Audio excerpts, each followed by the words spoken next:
Hi guys, it's Emily from Hopscotch Interactive, and it's great to see you. I am here today to talk to you about another product, one that I did demo about a week ago, but I have been running around Berlin and haven't had time to put the video together. And I also wanted to make sure that I was getting the specs right, because as many of you who came across our channel because of the PIMAX, or is it PIMAX?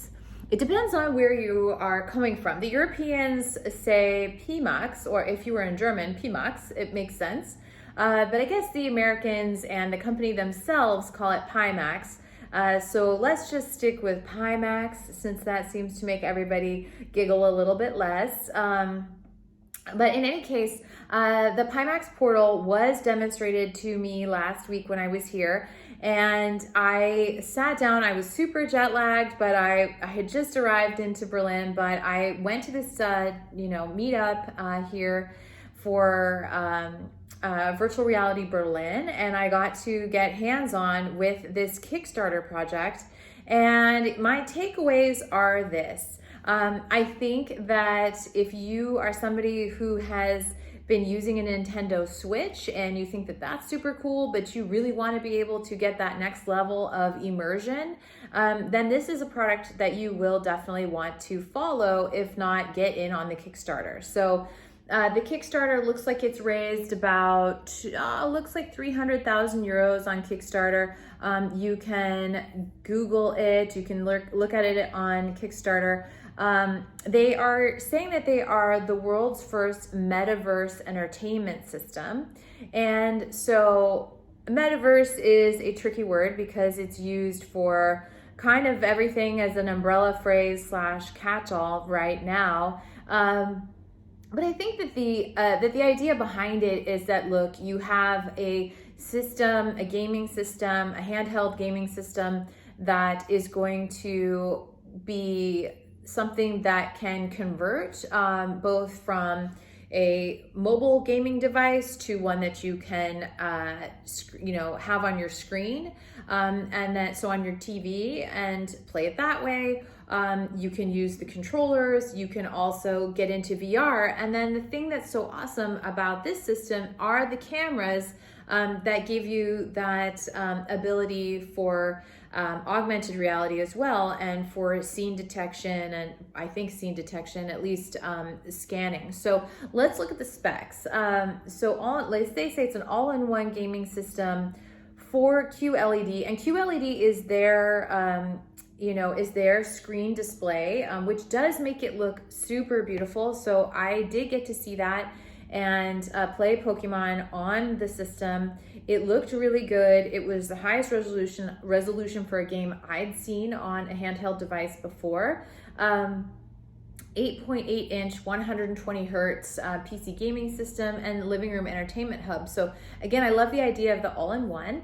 32 physical buttons, 8 virtual buttons. Oh, can you hear the church bells? That's kind of cool. It's so fun being in Europe because we get to hear things like that, and we don't get that in the States, at least not where I live.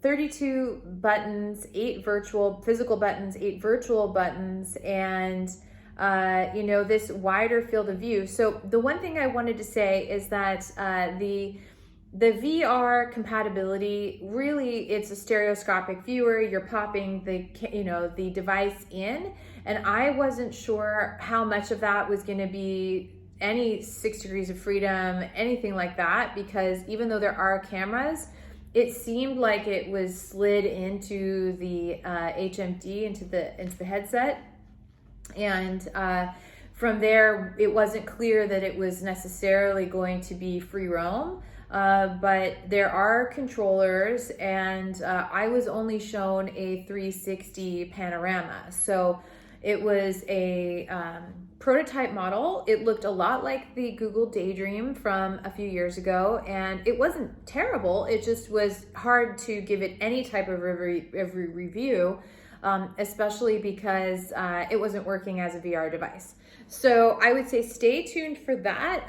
They did invite me to come check this out in California. They'll be bringing it to the Bay Area, I hope. I know they're bringing it to Los Angeles.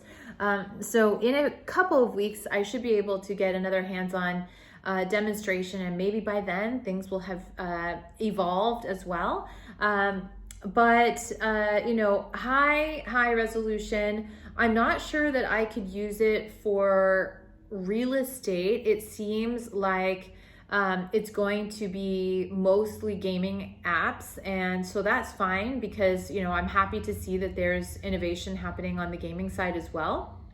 And anything that happens on the gaming side in terms of innovation, and especially in terms of virtual reality and inexpensive handheld devices, sort of keep pushing the envelope for other use cases. So look to gaming to see what will be hitting other industries in the coming months, years, as a little bit of insight into tracking this industry and all the different immersive technologies that are coming around. So, and especially hardware. So anyway, really interested to check this out. The guys from PIMAX were super nice. I did demo the crystal. I did not have a chance to get into a deep demo on that. So I know some of you who found this channel via that video might have been confused why I wasn't showing gameplay, and that's because I didn't get a gameplay experience.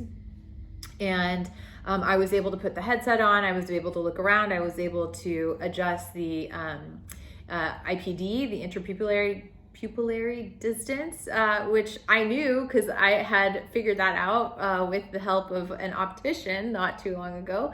But yeah, it was helpful, and I'm glad that I demoed it. And take a look. Of course, I'm going to be playing some of this B-roll footage, and you guys can see what it looked like in my hands. And you know, keep your eyes peeled for this Kickstarter, and of course for this new device to be coming out sometime next year. Okay, thanks guys. Have a great day. I hope you like this video, and see you around.